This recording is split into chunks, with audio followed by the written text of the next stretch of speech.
Vous êtes à genoux devant votre sommier. À 2 heures du matin, une lampe torche entre les dents. Vous venez de trouver les petites taches brunes le long de la couture du matelas. Vous savez ce que c'est.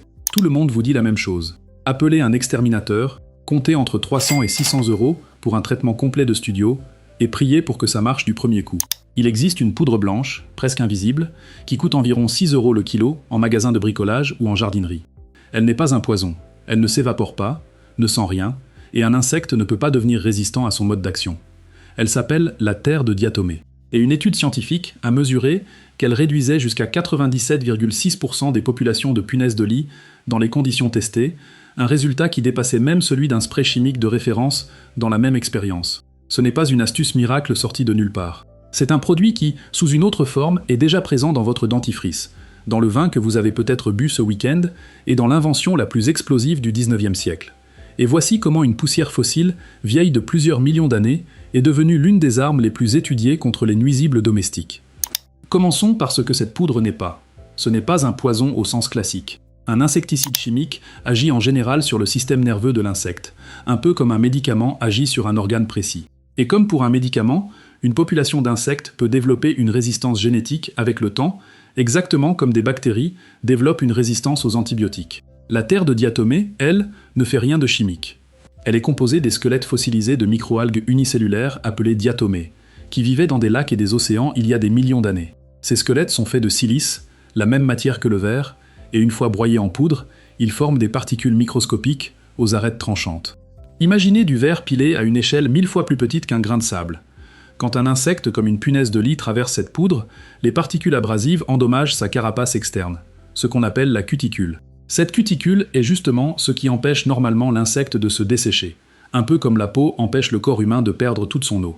Une fois la cuticule abîmée, l'insecte perd progressivement ses fluides corporels et meurt de déshydratation. Comme il s'agit d'un effet purement mécanique et non chimique, il n'y a aucune résistance possible à long terme. Un insecte ne peut pas évoluer pour avoir une carapace insensible à l'abrasion, de la même façon qu'un humain ne peut pas s'habituer à ce qu'un couteau coupe moins. Une étude menée par le chercheur Wang a mesuré précisément cet effet sur les punaises de lit. Avec une dose appropriée, la mortalité totale est atteinte au bout de 9 à 15 jours et l'application de terre de diatomée a réduit les infestations de 97,6% contre 89,7% pour un spray chimique à base de chlorphénapyr testé dans les mêmes conditions. Le mécanisme est confirmé au microscope.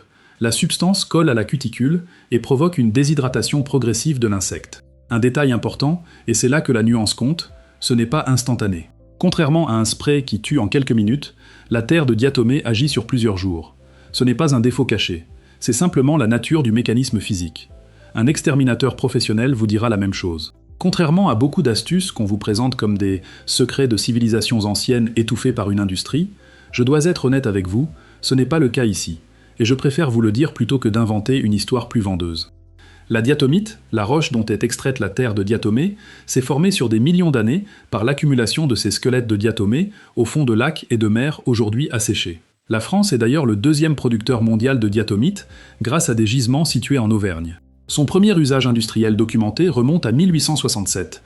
Le chimiste suédois Alfred Nobel a découvert que cette poudre poreuse pouvait absorber la nitroglycérine, un liquide extrêmement instable, et la stabiliser suffisamment pour la transporter sans qu'elle explose au moindre choc. Ce mélange nitroglycérine-diatomite a été breveté sous le nom de dynamite. Nobel a fait fortune avec cette invention, une fortune qui finance aujourd'hui encore les prix Nobel. Son usage comme insecticide, en revanche, est beaucoup plus récent. Les recherches scientifiques sérieuses sur son efficacité contre les insectes des denrées stockées ont commencé dans les années 1950. Ce n'est donc pas un savoir ancestral redécouvert, mais une application relativement moderne d'un matériau géologique.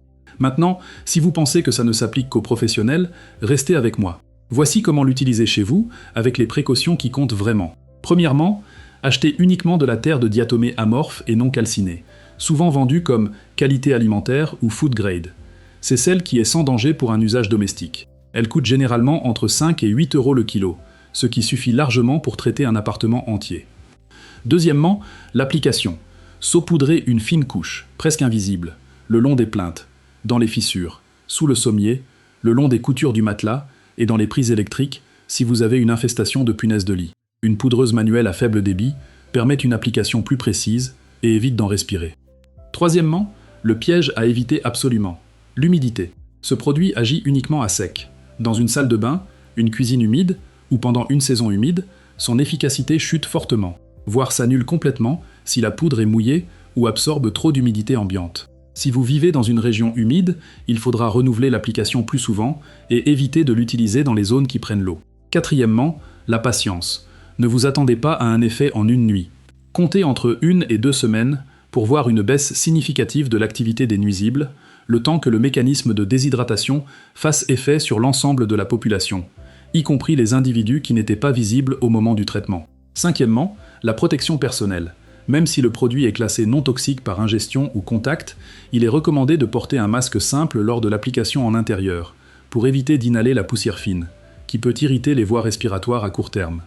Sur le plan économique, un traitement complet fait soi-même coûte entre 5 et 15 € selon la surface, contre 300 à 600 € pour une intervention professionnelle complète. Ce n'est pas toujours suffisant en cas d'infestation massive et installée depuis longtemps. Dans ce cas, un professionnel reste la solution la plus fiable, notamment parce qu'il peut combiner plusieurs méthodes. Mais en prévention, ou pour une infestation naissante, c'est un rapport coût-efficacité difficile à battre. Ce système n'est pas une astuce confidentielle testée par quelques particuliers sur Internet. C'est un outil intégré depuis des décennies dans plusieurs filières professionnelles, avec des données de performance publiques. Dans l'agriculture céréalière, la terre de diatomée, sous forme du produit silicosec, est utilisée pour protéger le blé stocké contre des ravageurs comme le charançon des grains, avec des essais menés par l'Institut technique agricole Arvalis pour mesurer précisément son efficacité et ses limites, notamment une légère perte de poids spécifique du grain traité, autour de 3 à 5 kg par hectolitre. En élevage avicole, elle est autorisée en agriculture biologique pour lutter contre le poux rouge, un parasite qui infeste les poulaillers. Dans l'industrie agroalimentaire, sa version calcinée sert depuis près d'un siècle à filtrer le vin, la bière et les jus de fruits pour les clarifier. Un usage totalement différent de son usage insecticide, mais qui repose sur la même porosité du matériau. Et dans les produits du quotidien, on la retrouve comme agent abrasif doux dans certains dentifrices. Ce ne sont pas des usages anecdotiques. C'est un matériau dont la production mondiale se compte en centaines de milliers de tonnes par an, avec une réglementation précise pour chacun de ses usages. Voici ce qui m'a le plus surpris en préparant cette vidéo. Cette même poudre qui tue une punaise de lit en la déshydratant est, sous une forme différente, littéralement dans votre bouche tous les soirs. La version calcinée et purifiée de ce matériau, la cellite, est utilisée comme agent abrasif doux dans de nombreux dentifrices pour aider à décoller la plaque dentaire pendant le brossage. C'est aussi elle qui a permis à Alfred Nobel de stabiliser la nitroglycérine pour créer la dynamite en 1867. Une fortune qui finance encore aujourd'hui les prix Nobel de la paix, de littérature et de sciences. Le même matériau géologique, une poussière fossile de microalgues, se retrouve donc à la fois dans l'explosif le plus connu de l'histoire industrielle, dans votre salle de bain tous les matins, dans le verre de vin que vous buvez le vendredi soir, et dans la poudre à 6 € qui peut vous éviter une facture d'exterminateur. Ce n'est pas une coïncidence mystérieuse. C'est la même propriété physique, la porosité et l'abrasivité de la silice fossilisée qui explique tous ces usages, de la filtration à l'explosif en passant par l'insecticide.